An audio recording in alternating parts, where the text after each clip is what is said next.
안녕하세요.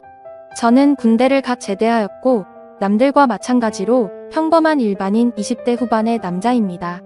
특별하게 다른 거라고 한다면 제 엄마는 엄청 젊어요. 21살에 저를 낳았다고 들었습니다.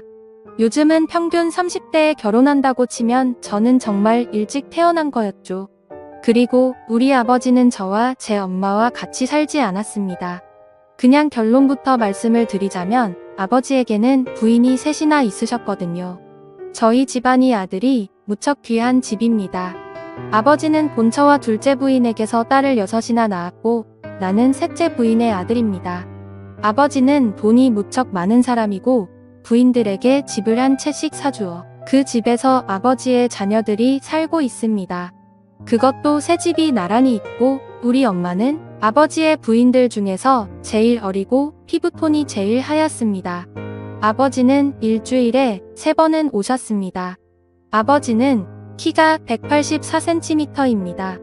게다가 남성미도 넘치셨었죠. 엄마는 아버지의 방문을 준비하는 낙으로 살고 있는 듯 했어요. 아버지가 좋아하시는 음식, 아버지가 좋아하는 음악을 틀어놓고 아버지만 기다렸으니까요. 아버지는 유일한 아들인 나에게 교육비를 아끼지 않으셨고 나는 열심히 공부를 해서 엄마와 아버지에게 인정받는 낙으로 살았습니다. 사실 그것은 생존 본능이었어요. 6명의 누나들은 나를 시기했고 미워했습니다. 지나가기만 해도 노려봤어요. 특히 작은 엄마는 나를 안 보이는 곳에서 밀치기도 했습니다. 그런 일을 당했을 때 엄마에게 바로 말하지 않은 것은 아빠를 나눠 가진 큰엄마, 작은엄마의 스트레스를 나도 이해할 수 있었기 때문이었습니다. 할머니는 설에 나에게 가장 많은 세뱃돈을 주셨고 나에게 이 집안의 사업을 이어받을 유일한 장손이라며 계속 열심히 공부하면 많은 것을 물려줄 것이라고 호언장담하셨다. 그때 누나들의 표정을 잊을 수 없어요. 자기들이 물려받을 재산을 저 어린 놈에게 준다고 하며 복기에 찬 그 눈빛을 말입니다. 그 당시 유일하게 웃고 있었던 사람은 아버지와 젊고 예쁜 내 엄마뿐이었어요. 아버지는 월수 금요일에 우리 집에 오셨고 기분 좋게 저녁 식사를 한 후 나에게 일찍 자라고 했습니다. 나는 두 분이 뭘 하려고 하는지 다 알고 있음에도 불구하고 아버지의 말을 들어줄 수밖에 없었어요. 아버지는 엄마에게 젊은 부인과 일을 치르니 젊어져서 좋다며 매일 와서 같이 살고 싶은데 조강 지쳐버리면 벌 받는다고 미안하다며 엄마의 머리를 쓰다듬고 가셨습니다. 나는 엄마 옆에서 곤히 잠든 척했고 아버지는 매번 내가 잘 자는지 확인했습니다. 엄마는 쟤는 한번 잠들면 옆에서 대포를 쏴도 못 들어요 라고 했습니다. 사실은 그렇지 않았어요. 그냥 잠든 척 하고 있었을 뿐이었죠. 엄마는 나를 잘 키워서 아버지 사랑을 독차지함과 동시에 아버지 재산을 많이 차지할 생각을 하고 있었어요. 너무 속보이는 엄마가 여우 같다고 생각했지만 한편으로는 그런 의지를 가지고 사는 젊은 엄마가 안 돼 보이기도 했습니다. 그러던 어느 날 엄마와 아버지가 드라이브를 하다가 교통사고가 났습니다. 엄마는 크게 다쳐서 요양병원에서 살고 계신 지 벌써 8년이나 되었던 거죠. 아버지는 운이 좋아 몇 주간 입원 치료를 받고 쾌차하셨습니다.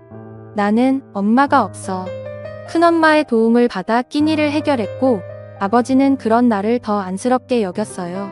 큰엄마에 대해 설명하자면 딱 봐도 맏며느리감입니다. 퉁퉁한 몸매에 넙대대한 얼굴, 호탕한 성격의 소유자이십니다. 딸 넷을 낳고 아버지의 본처라는 지위를 이용해 명절 때 작은 부인들에게 일을 시키고 나중에 용돈을 몰래 주기도 했어요.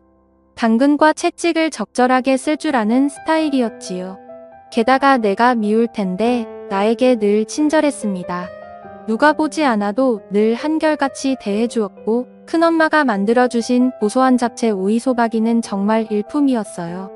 내 존재가 무척 신경 쓰일 텐데 나에게 잘해주시는 큰엄마를 의지하게 되었습니다.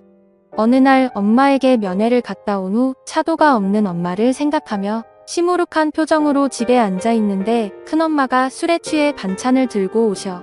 정씨가 힘내. 내 엄마는 반드시 회복할 거야. 희망을 잃지 마 하면서 내 등을 두드려 주었어요.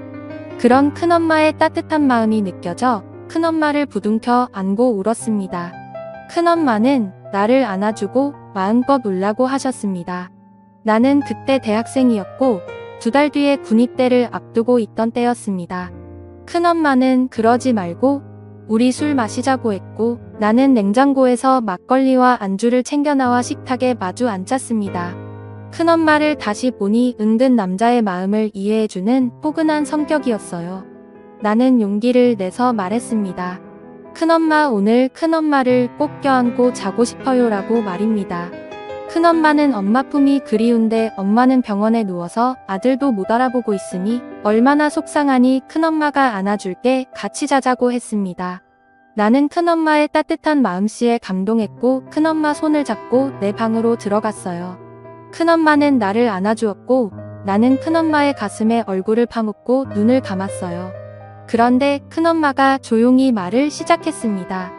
내 아버지는 내가 태어난 이후에 나를 한 번도 안아주지 않았어. 나는 매일 아버지를 기다리는데 내 아버지는 일주일에 3번은 너희 엄마한테 갔고 나머지 3일은 작은 엄마한테 갔지. 딱 하루만 나랑 같이 지냈어. 하지만 방은 따로 쓰고 있어. 남들은 내가 안방마님이고 너희 아버지가 죽으면 그 재산이 거의 다 내 것이 될 거라고 하는데 나는 그 말을 믿지 않아. 아버지는 너에게 재산을 몰아줄 거라고 하더라도 그 말이 너무 서운해서 미칠 것 같아. 나를 여자로 바라봐 주지도 않고 재산을 미리 챙겨주지도 않는데 나는 껍데기랑 살고 있는 것 같아. 그렇다고 이 나이에 다른 남자를 찾을 수도 없고 말이야. 나라는 사람 하나를 놓고 봐도 참 안타까운 태생이지만 둘째 부인, 셋째 부인을 들여 자식 셋을 더 낳은 꼴을 보고 사는 큰엄마도 참 딱해 보였습니다. 더군다나 남편에게 여자로서 존중받지 못하는 것을 보니 큰엄마가 많이 외로웠을 거라는 생각이 들었어요. 큰엄마는 나를 꽉 안아주면서 한 번만 자기를 도와달라고 말했습니다. 오죽하면 나에게 그런 말을 하겠는가. 나는 30살이나 차이가 나는 큰엄마를 위로해 주고 싶었습니다. 결국 저는 큰엄마의 부탁을 들어주게 되었죠. 처음에는 잘 몰랐지만 나와 은근 잘 맞는 것 같았어요. 이후 큰엄마는 내게 정말 고맙다고 말하면서 수표 2장을 쥐어주고 집으로 돌아갔습니다.